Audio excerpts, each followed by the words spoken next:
how to back up chats on WhatsApp. Hello guys, in today's video I'm gonna show you how to back up chats on WhatsApp. First thing, go to WhatsApp and here you will find these 3 points in the top corner. Click on it and then click settings, and here you will find chats. Click on it and then just click scroll down until you find here chat backup.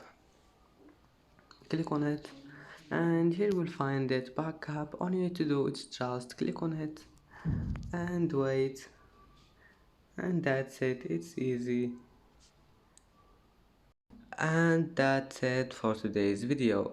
If you like this video, don't forget like and subscribe, and thank you for watching this video until the end. And now see you in the next video.